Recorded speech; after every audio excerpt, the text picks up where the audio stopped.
It's my shirt.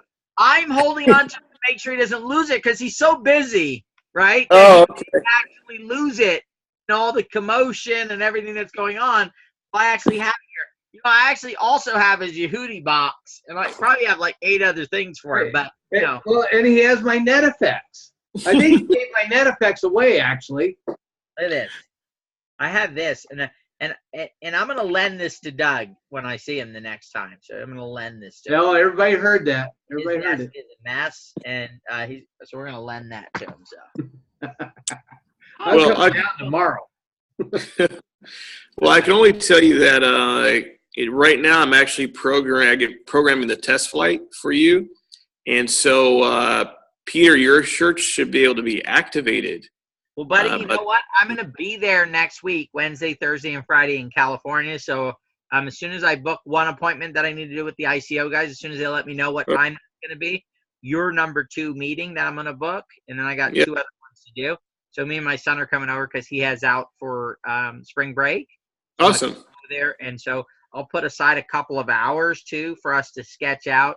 I want to get Corey on the phone because I want to sketch out the events we're going to do during your crowdfunding, right? We want to do some events, and we want to get the community involved to set up some community. We'll do a big Zoom event, and we'll see if we can get these at some comic book stores and those things. And we'll do a Zoom event. We'll have an event at like 20, 30, 40 locations, hopefully. We'll do some at homes where we'll have a big event during the crowdfunding campaign. So we're going to plan. That's going to be huge. But yeah, right now, a couple things. Paul made a new video to kind of explain a little bit more of what's going to be visually seen. Oh, do we get to watch it? We get to watch it. I sent it over to Deb. And like I said, your T-shirts will be activated, so you'll be able to show people the video right from the shirt, Peter. So I feel bad Doug won't be able to show anybody, but I guess Peter can wear 2 T-shirts and show people. Doug's pretty busy. He doesn't have time to show anybody. I don't have time for Nashville. I don't have time for I don't know. I'm going to have a pity party later tonight, I think. Maybe, but I'll ask you, Doug, is which one do you like better? Hold on. Buddy, I'll give you first choice. Here you go. Hold on. Because I'll send you your test flight too, Doug. Okay. So, Doug, you like the maroon one or the gray one? Oh, I think you like the gray one. How did you know that? He does. He likes the gray one. I do. How did you know that? It right away. You're his lobster. He knows you like the back of his hand, brother. I'm impressed that he knew that. That's funny. Wow. Hey, real quick before I share this video, give me a 1 in the chat if you loved seeing Doug's face today and loved seeing him on camera through this entire call. It's been a long time since we've seen handsome Doug on the call through the whole thing. Thank you, Deb. Real quick too, I got a shout out to Donovan. When you get, I don't know if do you know Doak Turner out there in Nashville? When you guys get out there, look him up. He's done some stuff for us. He's kind of like the unofficial mayor of Nashville. He's a buddy of mine, and I was trying to get you guys in touch with him. I think Mickey Kelly too. He knows the entire music scene out there. He knows all the major record execs, all that. So, buddy, can you set up a meeting with me and him while I'm out there? I try to do a conference call whenever you want. I just get you on the phone. So let's do it when I'm there, and then I can meet up with him while I'm in Nashville. That'd be good. Yeah, a lot of people. Working, Doug. See, I'm booking meetings.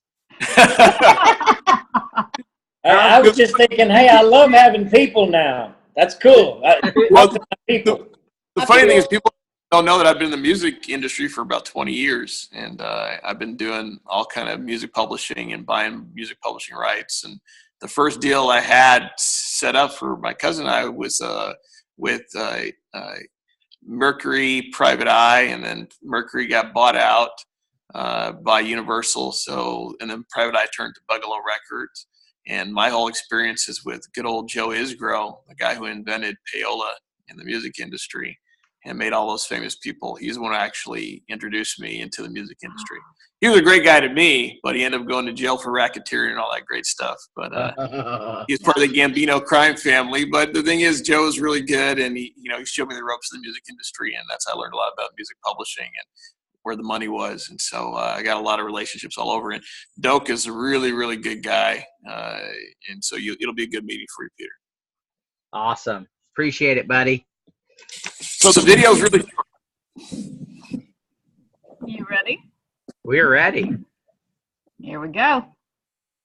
For years, sports broadcasts have been augmenting their game. We think it's time you augmented the world. Anywhere, anytime, your reality augmented by ours. Blood of Cthulhu is the first fully augmented multiplayer reality experience.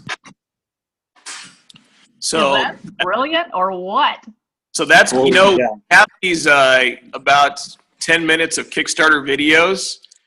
And so that's going to start appending to it. And that video that you saw is just a clip of a longer, like 30-second, 40-second video, digital video that Paul showed in the office today. So it's always good to come to our office on Thursdays because you guys will see stuff that you just won't see anywhere else. I'm going to be there next Thursday. That's what I'm talking about next Thursday. Thursday, 10 a.m. Show up. You guys are all welcome. If you guys have not pre-pledged on this project, I'd be going to the computer right now and pre-pledging after just seeing that right there. Oh, you guys! I'd love to tell you what all happened today, but I mean, just to give you some highlights, we brought on one of the top working illustrators in Hollywood. He does all the commercials for major. He does all the storyboarding for all the major commercials. He's constantly booked, and so he's actually making 3 different characters in the game. So him and Paul fleshed out 3 more of the characters. Because remember, the 3 T-shirts that you guys see are part of a 12 T-shirt set based on a total of 9 characters and 3 factions. So the 3 T-shirts that are out there that we're starting with are just the tip of the iceberg. There's going to be a bunch more characters, a bunch more stuff, and we're really getting a lot of talent behind us to create that.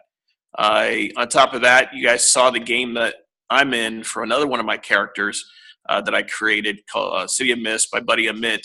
If you haven't seen him yet, his stuff's on Kickstarter now, but he was actually not on Kickstarter. His stuff's on Amazon now, but he's on Kickstarter, raised about $150,000, had several thousand backers. And so we talked about it, the character that I put in his game, we're going to build that same character for Blood of Cthulhu so we can do a crossover character.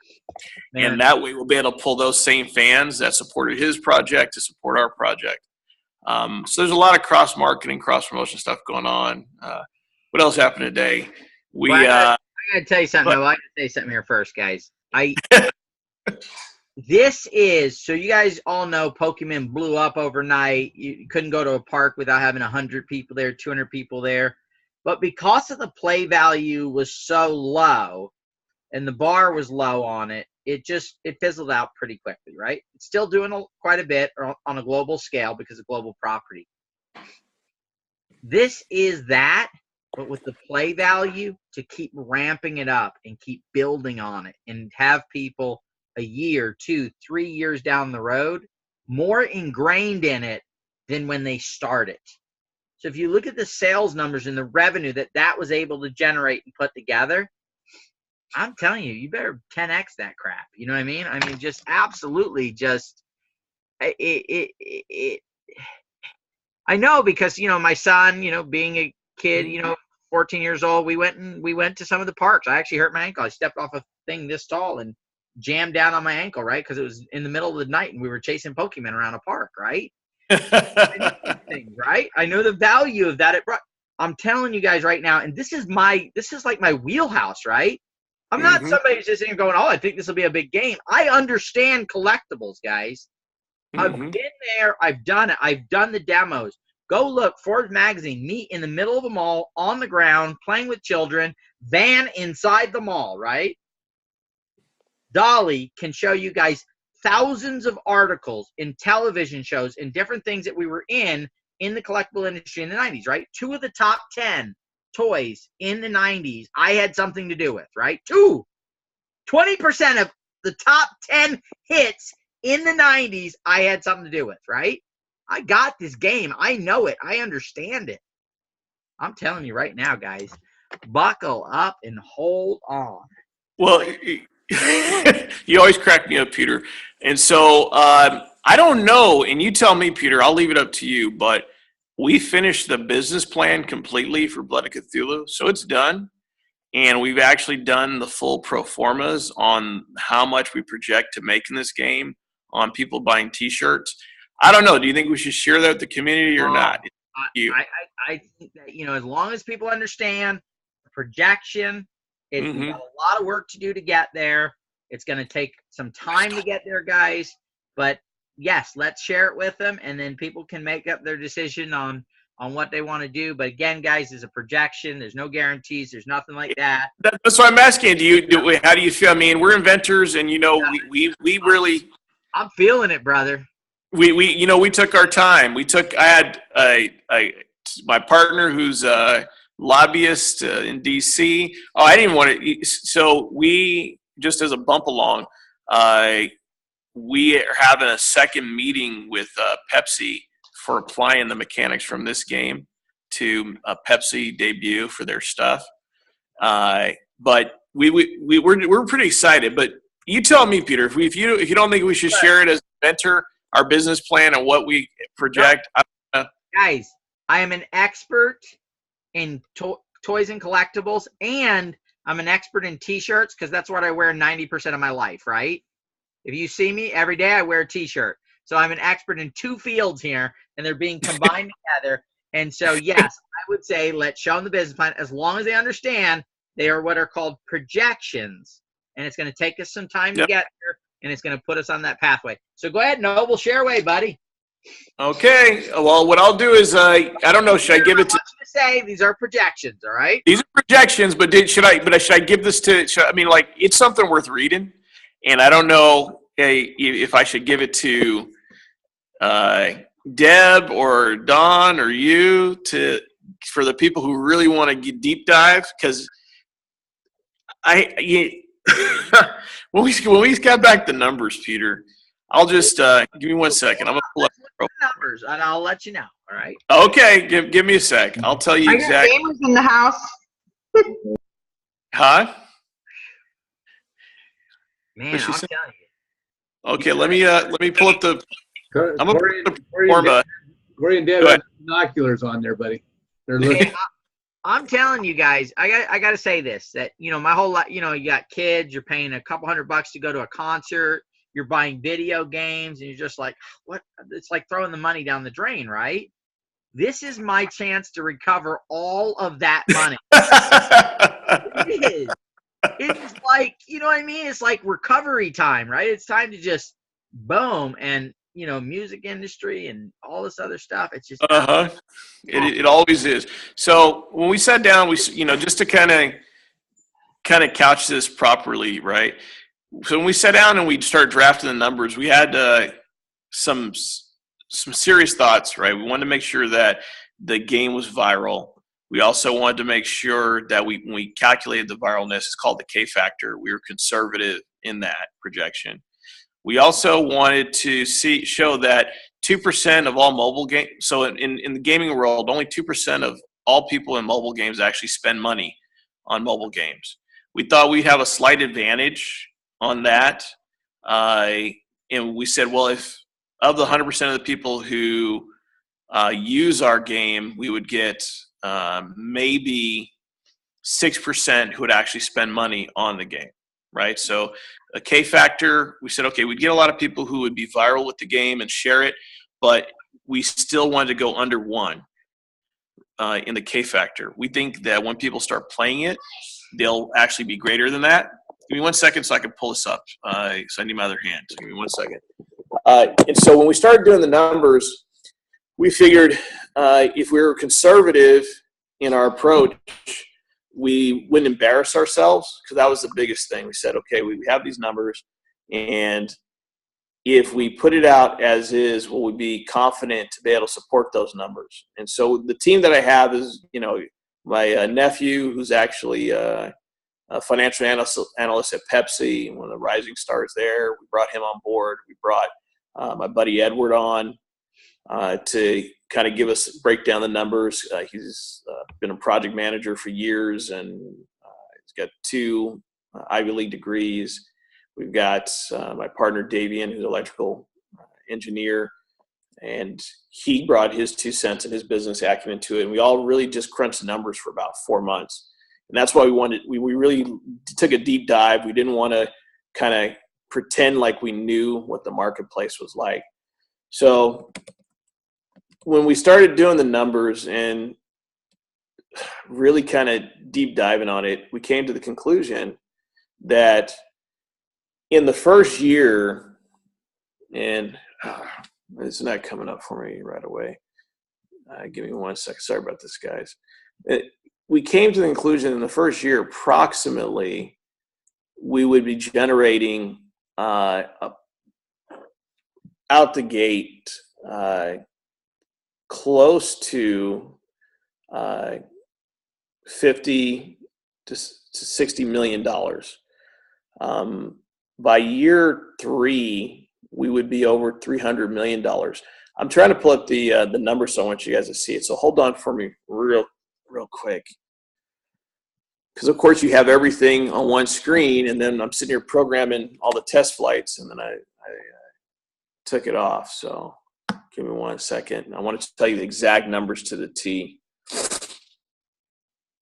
There we go. Word business plan, executive summary. Okay. Hey, no, I think they're killing Deb and Corey there. They're in panic attacks. I see. There we go. I knew that. I knew. Don't allow. So that's why when we start doing this, you want to be real careful with who our competition is. And see, one of the things is when you look at a company like I don't know if anybody's familiar with Oculus and all the money that was raised. I don't know how I'm having a brain freeze, but all the money that was raised, over $2 billion on hardware.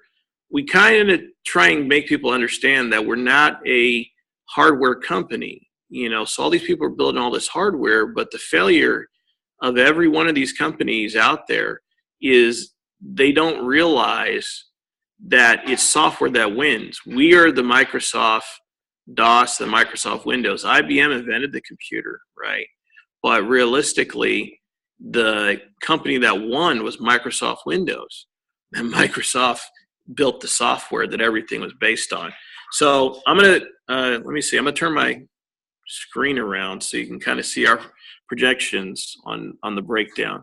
So just shifting it out, this is where it came out. So 2000, let's see. Let me know if you guys can see that at all. Can you see my screen at all or no? Doug, anybody? Yeah, it's a little small, man. Let me It's a little spotlight small. you. Yeah, well, I'll tell you the numbers and you guys, and then I'll email that over, or I'll take a screenshot. Yeah, I'm using my phone and I'm using my tablet. So this is how it broke down. We assumed that the revenues, so I was a little bit off.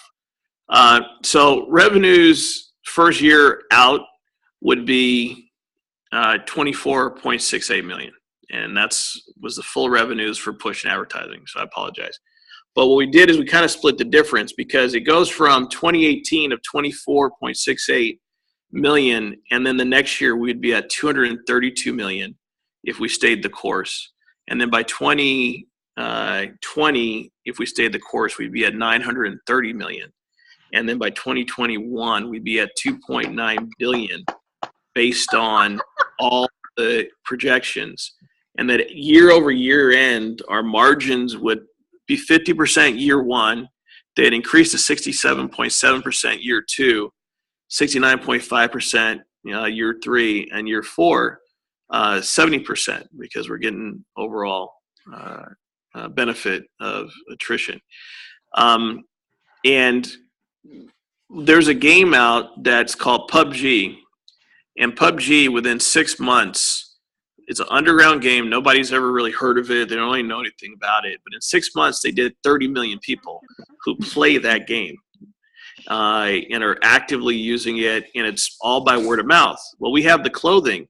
So when we did our numbers, we assumed that by year one, we'd only have or be able to grow to 4 million downloads of the game. Now, PUBG did that 30 million in 6 months. So that means that if we did 30 million within 6 to 9 months, we would actually leapfrog to the 232 million category instantly, because our second year projections was 30 million at the second year of downloads. So that'd be, so we could accelerate that, but that would generate us 232 million. If we got up to as much as Pokemon Go, which is about it was 200 million at the height, but if we got half of what Pokemon Go did of 115 million downloads, we'd be at 930 million, which is exactly on track to what Pokemon Go did in 1 year. Noble, So we it's really Paul. tried.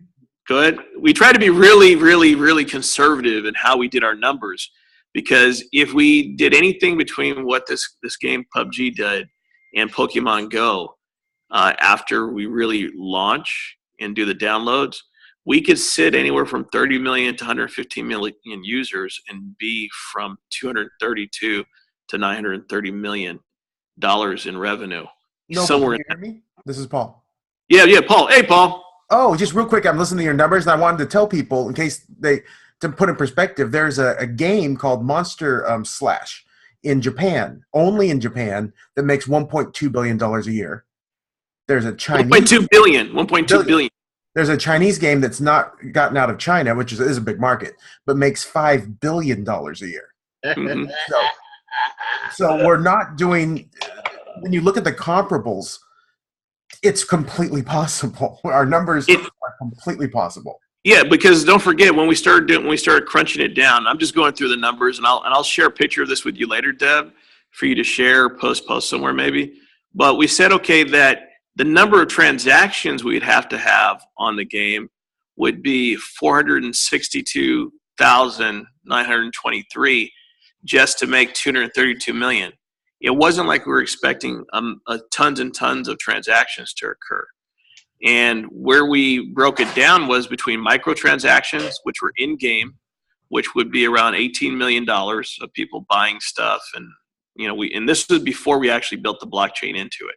So we don't even have a real quantification for the blockchain component, to be honest. But then we added the macro transactions, and the macro transactions is spending the money on the clothing. That would be comparable to someone purchasing a video game, which is about $60. And I think, Paul, what you do, we drilled it down to 35. What was We drilled it down to $35 on average in T-shirt purchase. So we didn't even do the total 60. So even then, a macro transactions, the clothing would generate over $137 million. So that's why we have a secret sauce in our game.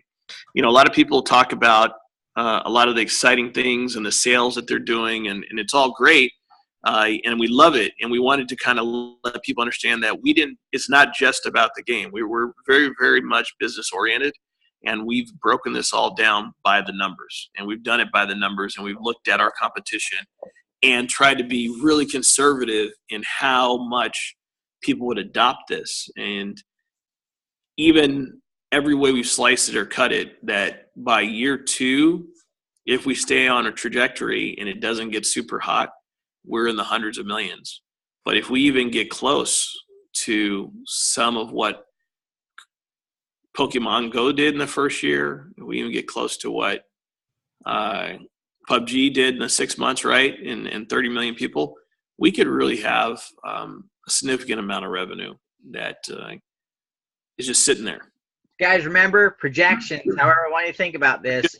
Projections Take games and then take something like Beanie Babies, because that's what you've done now, right? You've got in-game revenue and you've got a purchase. Okay? So you take something as big as as big as Beanie Babies, because that was a collectible, physical collectible. And then you take the virtual game world, and now you're going to combine those two together.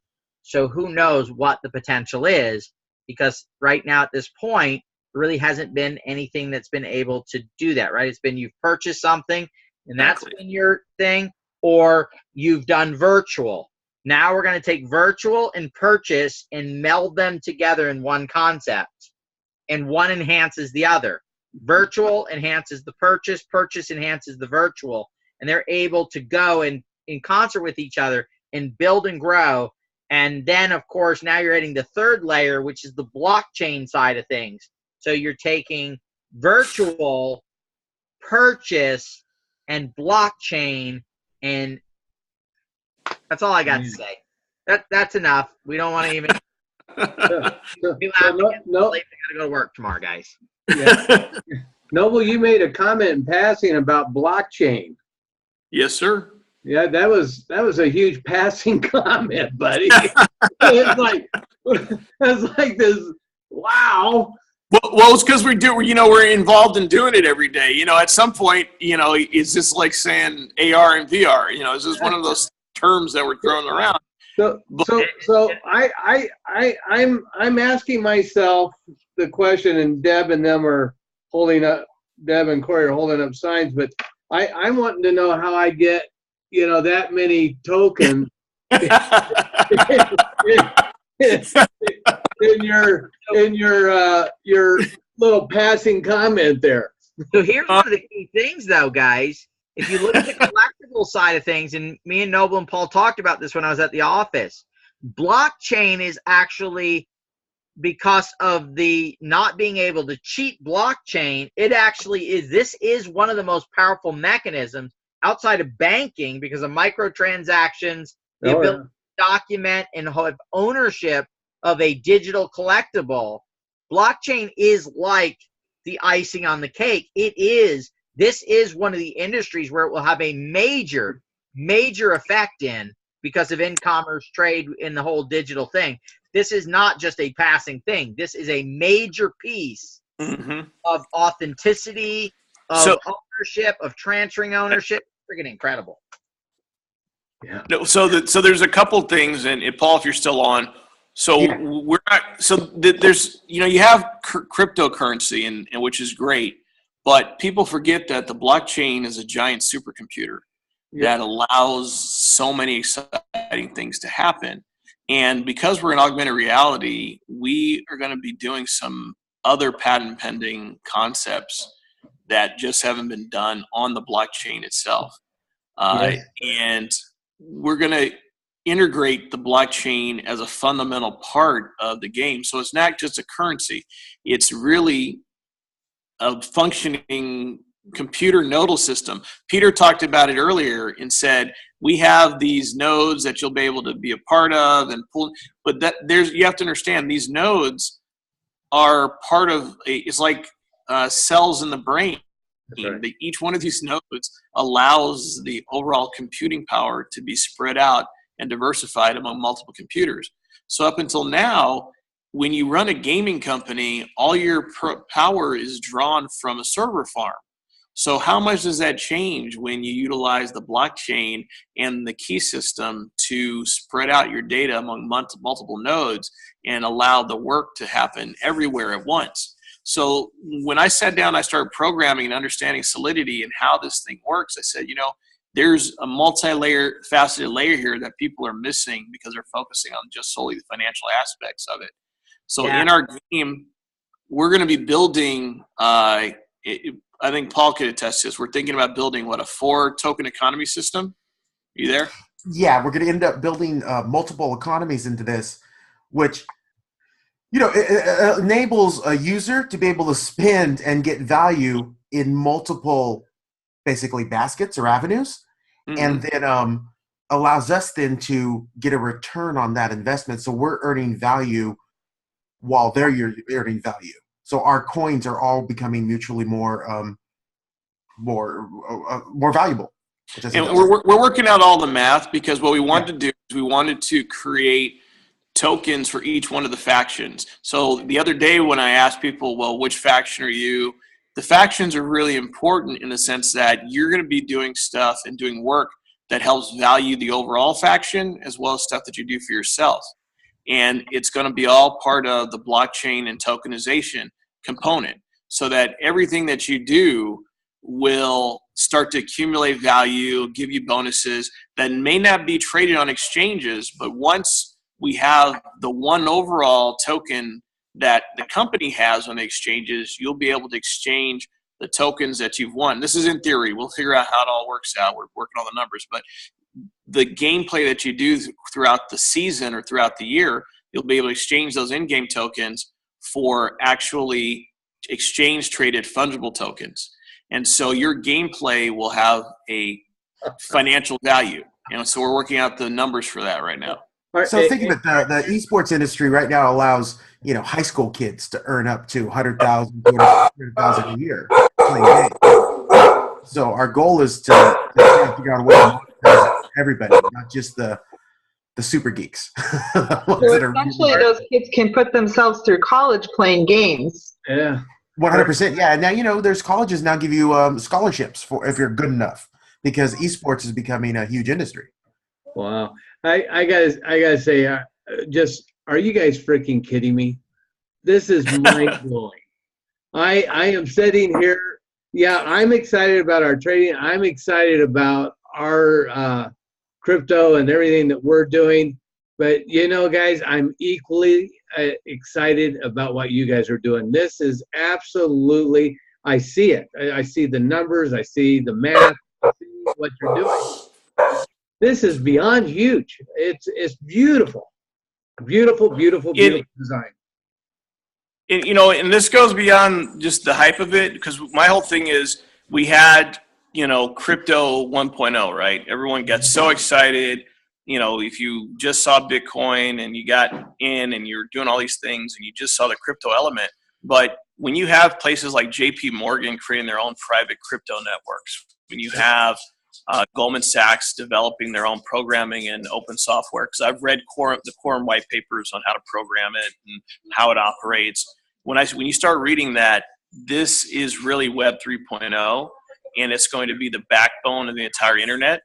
Yeah. Then you have to understand that you're part of a huge thing. Everything that Doug is teaching you guys is 100% the future, and I'm real proud that someone is doing it, because the average person to have the knowledge that Doug's learned and I've learned over the years, they just don't share it. They don't give people access, and this is why the poor stay poor and the rich stay rich. It's very funny when you look at how systematically JP Morgan, Goldman Sachs, all poo-pooed cryptocurrency and Bitcoin, yet only 3 to 4 months later, their whole entire divisions were setting up trading desks to do it, creating their own software, developing their own internal blockchains to operate on. And you go, wait a minute, who's trying to trick who? Buddy, that's not even the bad part about it. If you look at some of their patent filings, it was while they were poo-pooing it, they were filing patents on it. That's the sad part about it. They were saying, oh, this is cool. In the background, they're setting themselves up. It's freaking absolutely criminal almost. Well, this is the same way they trade, though. This is the same way they trade. 100%. Yeah. And so when we sit down, so this is such a fundamental difference in how we're looking at. So I don't want to get caught all on blockchain. I'm sorry that I kind of rushed over it, but it's such a fundamental part of the game, in the sense that, and Paul can attest to it. We said, okay, we need to be able to let people play parts of the game that it doesn't have to be a token that's executed or sent out. But when you actually mine successfully and your whole entire area hasn't been destroyed, you get a special, because Ethereum is unique. You can get a special sword, you can get a special weapon, and we're going to set it up so far where it's going to be regionally based. I'm not sure how much you want me to tell. Think of it. The idea was art is valuable. Art's not a currency, but art is worth currency. Oh. So we have a game that's full of art. Art has a uniqueness. Digital collectibles. What the heck was I thinking? Yeah. So, exactly. It's a digital collectible. It can be unique. And just like, a Picasso can sell for a lot of money, it's art. It's a giant piece of artwork, and we're getting pieces of artwork, winnable, and that creates this set of intrinsic value in the art. Yeah. So that's kind of an interesting thing that I think only works out. And then so you take those pieces of art, those items, the ability that you've done throughout the entire game, the time you spent, and then you attach it to one of the T-shirts, and either you can trade in your coins and trade in your art at the end of the year for our indexed token, or you can have that all attached to a T-shirt and sell that t-shirt for 10, 15, 20, $30,000 because everything attached to it is locked to the blockchain. It's locked to the t-shirt, and the t-shirt itself has these value items that you can't get anywhere else. So when a collector comes, they look at the t-shirt that you've accumulated, had all these games, and say, hey, I want to buy that t-shirt from you, and I can see what you have on it. And then they can play the game as this character or that character. So, and these are things that Peter knows me, and I know he was mad. He's like, when are you going to get this out? I know Jan was, when are you going to get this out? You know, and we really wanted to think through all the steps before we brought it to Kula and before we go to Kickstarter of what we wanted this game to be. And I kept telling Peter, it's not time yet. It's not time. We're going to be there. You know, I met all you guys. I went to Arizona. We showed you guys stuff. And I'm just telling you that we're at a phase now that what you guys, the ones who have pledged and the ones who are part of this, they're going to be part of something that's one of the most, I personally believe, revolutionary style of gaming that's ever existed. And like we call it blended reality. You're going to be 100% doing stuff that no one's ever done. And I know a lot of people on Kula is like, oh, it's great for my kids and it's great for this. Okay. But if you have a piece of art on your wall, which is digitally locked, that has all of these tokens and items and stuff to it, and you know that piece of art is worth $15,000 or $20,000 once you put it into the marketplace. My real question is, did everybody who bought a Beanie Baby hold it and sleep with it, or did they put them in those little plastic cases and stack them up? Exactly. You got to remember that this is not a single item to just play. It is 100% a collectible that will create value as you participate in the game, as you participate and have other people participate in the game, and as you just do random things like finding unique items that other people, or mining unique items that other people just can't get. It's not hyperbole. You know, we really sat down and developed a business plan on this and looked at our competition. And Peter said it before, he thought we were conservative. I can only say that what we're building is just different enough that it could do something that no one's ever seen before. Well, Noble, you can't read my writing here, but I'll just tell you what it says. I want signed art.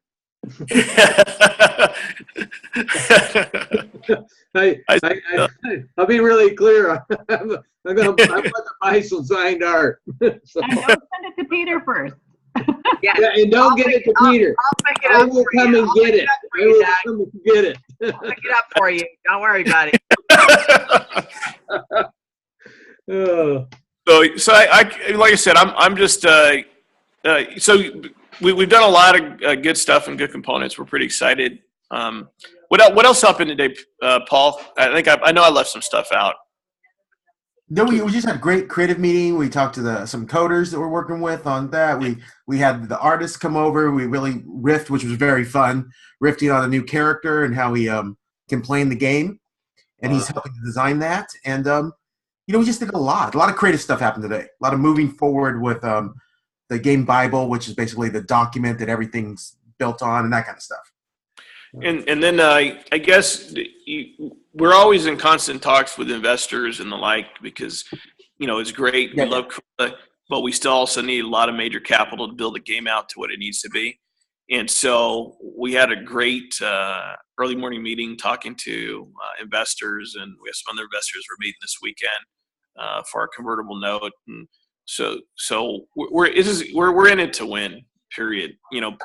We need to go to crowdfunding before you sell too much, because if we do 8-9 million, you're going to be shoot, what the heck did we sell anything for? Just raise $8 or $9 million from people buying products, right? Absolutely. Listen, you know me, I work all the angles, but one of the things that you hit the nail on the head tonight when you showed that video about Matthew McConaughey and you talked about deferred gratification. Paul and I put everything on the line for this project because we 100% believe in it. And we know that there's a light at the end of the tunnel. And so we really appreciate you guys at Kula supporting us and following and sharing in that dream 100%. Because to build something of this magnitude doesn't happen instantly. It doesn't happen overnight. It doesn't happen by ourselves. We have a great team of people, a great, huge team of support and resources coming our way that I appreciate all these guys. And so what you guys are going to see, what the stuff that you guys have been seeing, Paul is 100% the man who's created every single one of the videos you guys have seen. Every single one. From the Blood of Cthulhu to the little clip you just saw, plus the Kickstarter videos you're about to see over the next week or so. Everything digital that you have seen, all the artwork, the drawings, the t-shirt design, all has been out of Paul's brain with collaboration, but Paul's doing all the work, staying up from 9 o'clock to 4 a.m. in the morning every day, practically grinding it out. That's 100% dedication. He's one of the best partners you can have to just grind it out that hard and it to look. Test me. Email me at 3 a.m. and you'll see. I'll email you back. Hey, Paul, if you need somebody to speak to at 3 a.m., I'm available. You're just like hanging out. And you're like, man, I need to run something by somebody. Just drop. Exactly. It's like Doug and Peter. So it's so Paul, I can only say thank you so much for all your hard work, and that's just how the team is. Everyone is just slamming hard. Tomorrow, one of our board advisors, Dr. Ebony Utley, Professor Ebony Utley at Cal State University Long Beach, set up a virtual reality day for us. So we'll be actually showcasing the T-shirts that only Peter has for right now to over 150 students, 150 students. And getting their opinion on the new T-shirts, because we have a new clothing supplier. We're going to get T-shirts down. We've got T-shirts that we're testing out, and we're going to get the opinions of the different students. So we'll get about 150 students letting us know what T-shirts they like, what quality they like. Plus, they'll get to see some of our VR, augmented reality stuff. We're just grinding it out, and everybody's supporting us at all ends. So I really appreciate it. Corey, Doug, Peter, of course, everybody, Deb, Don, you guys, with all these projects going on, I really appreciate you guys spent the time to help us and you guys promote what we do. So it's much appreciated. Noble, are you guys going to be doing any Facebook Lives during that time, buddy? I'd love to see you at the university doing that with a Facebook Live. You know what? We'll ask Davian, because we had to all split up. So Davian and Peter will be there tomorrow. So we'll get them to do the Facebook Lives. We'd love to get hooked up on that. Perfect. Yeah, that'd be awesome. Yeah. Let's use that. That's just a huge deal. So real quick, Doug and Peter, and so when eventually you do get your T-shirt, Doug, you're on iTunes. So you're gonna get 2 emails tonight. You're gonna get one email, and once you approve it, you're getting one from iTunes Connect that you're a developer, and you'll be able to download the test flight. So accept that. It's not a mistake. Accept those emails, Peter. It's going to your Killer Brand account. I send it to Jan too. So whenever he gets back from his time, so accept that role, and then I'll send you what's called the test flight after that, and you'll be able to download it from Apple, and you guys will immediately be able to point your phones at your T-shirts and see the Blood of Cthulhu video play. And we'll start. So can Peter hold mine up to the screen and I can scan mine? No. Yeah, if Peter's nice enough to hold it up for you, it might work. I am going to come down and get it. I'm going to Phoenix tomorrow. I'm not going to help you out that much, brother. You gotta get it. I think I've been there 3 times since he's had the shirt. And I just keep thinking to myself, well, he'll ask for it if he wants it. I just didn't think you were interested in it. Well, you know what? It depends. The question is, who's going to be going around showing it more? Maybe Peter will be showing it more because you're programming Doug, and he'll be out and meeting people and going to Nashville and going to parties. You're talking about a promoter. I'm a promoter, right? I'll promote. Oh my gosh! I'm a gamer though. I'm probably the best gamer in this deal. Exactly. If you're a trader, you're a gamer. That's the reason why we like trading. Did Peter? I gotta ask. Did Peter ever play D&D? Does he even know what D&D? Oh, are you kidding? Oh, I gotta tell you guys. So early in my marriage, I decided I wanted to stay married, and so I would sit there and I would get on the computer. I'd work all day, and then my wife would go to bed at 10 o'clock at night, and I'd get on the computer. Okay, now I can play games. And I'd be playing and playing. I'd turn around and out of the corner of my eye, I would feel a shadow over my shoulder. And I'd turn, honey, what are you doing up so late at night? She says, it's 6 o'clock in the morning. You've been playing. Like, oh, crap. All right. Take a shower, go do some work. And then it happened again and again. And finally, I just said, you know what? I hate to lose. I have to win. And so I hammer until I win. And that can take all night. So we said, we're putting it aside. We're not going to do that anymore. And so we had to make a commitment to leave the games alone and focus on work. So that's why you're giving Doug both T-shirts now. That's right. Hey, wait a minute. Something. So we're both gamers, but who has had 2 hits? I just have to say, right? You got who has created tens of millions of dollars in revenue in the toy and game industry, right? Of course, Wall Street Journal, $7 million target order. That's me. There you go.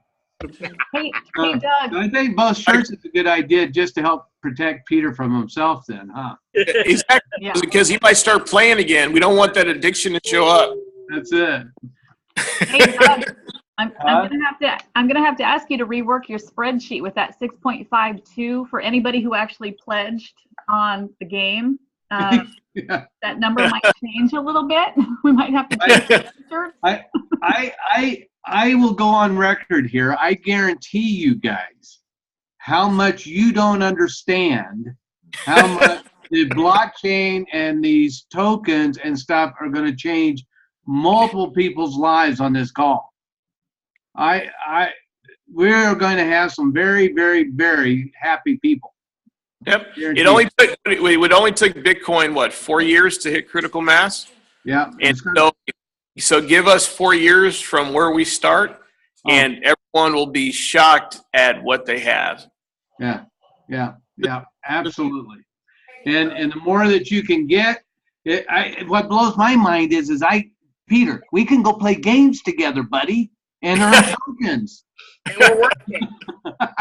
And we're working. I like that. I watched a recording of Bill Gates talking today, and they were talking about the habits of it.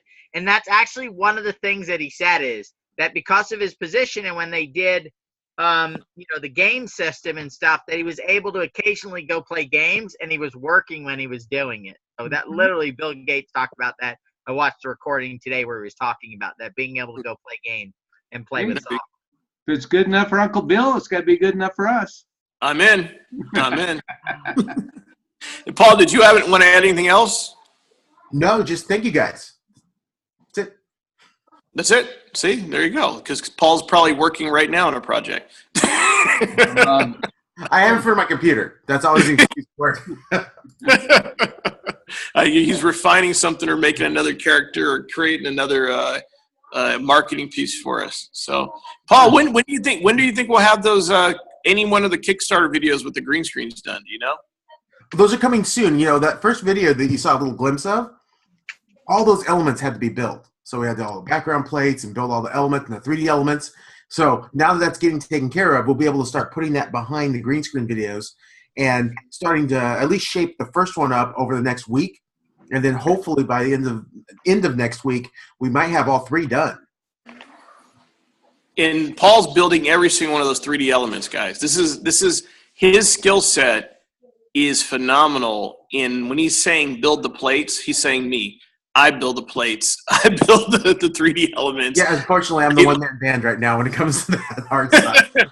But the thing is, Paul is the only one who can do it because it's his vision, and his vision has to be the tone for the game, and he's just done a phenomenal job of setting up the artistic tone, the mental tone for the team and everybody. So, yeah, everything you see, understand that is literally that deferred gratification we talked about. He is blood, sweat, and tears every night, grinding out. I know cussing my name out about 20 million times. Not that much sweat because I am just sitting in the chair, but everything else. He said, I can't believe Noble convinced me to do this game.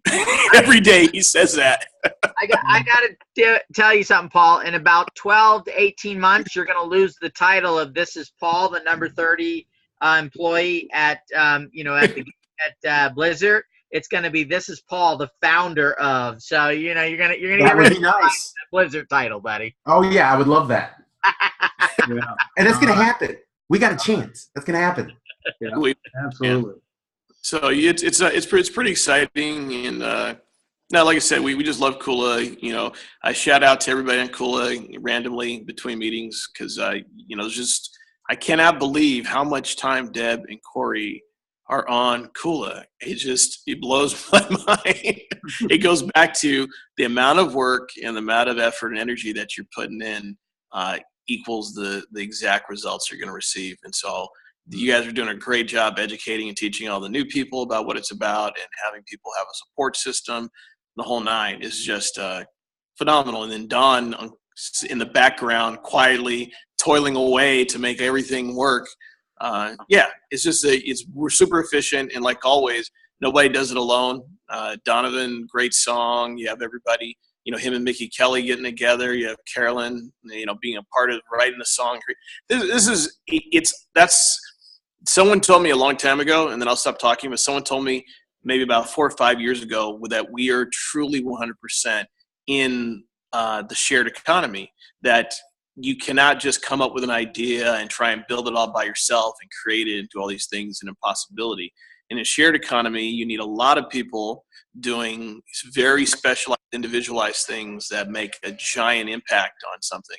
And we developed that in our office. Kula brand is, again, a prime example of that. And each one of the different brands that are on board are starting to realize that, if they didn't before, that it takes every single component, every single body doing a little bit, pushing the ball forward to really make it work. And that's real social, that's real shared economy activity. And that's the only way that we can operate, period, going forward in the future, is that we have to rely on one another to make it work. There's just too much noise, there's too much opportunity, and there's too little time and too little money to be able to just I'm the guy who created $1 billion all by myself. It just doesn't float like that anymore. You have to share, interact, give points out, get people believing, have true super fans, and have people who are proselytizers of what you do. Because otherwise, how do you cut through the noise? How do you get past the big entrenched companies that don't want to let anybody else in? You know, Facebook, Google, Microsoft, all they do is they see opportunities and buy people out before they can come in to the marketplace. And prior to that, it was the 3 major car companies that stopped all innovation. We could have had electric cars 60, 70 years ago, but GM, Chrysler, everybody fought against it, wouldn't allow it into the marketplace, and squashed all opportunity until it became inevitable that an alternative needed to be. So, you know, places, Kula brands and Kula being community is a real benefit to not just individuals, but really to the planet, you know, in a kind of esoteric way, that we're one giant organism working to make just a positive impact. And that's a huge thing. And I really appreciate all you guys. Yeah. Thank you, buddy. And how fun is it? Yeah, How fun is Noble. That's the essence of everything we do, right? Yeah. And we've even got members now out taking notes on these calls and making sure that people, you know, helping to keep people up to speed. We've got Ryan, who after a call, he'll send me a message and say, hey, can I snip this part? I think that would make a good video. You know, do you think that would be okay?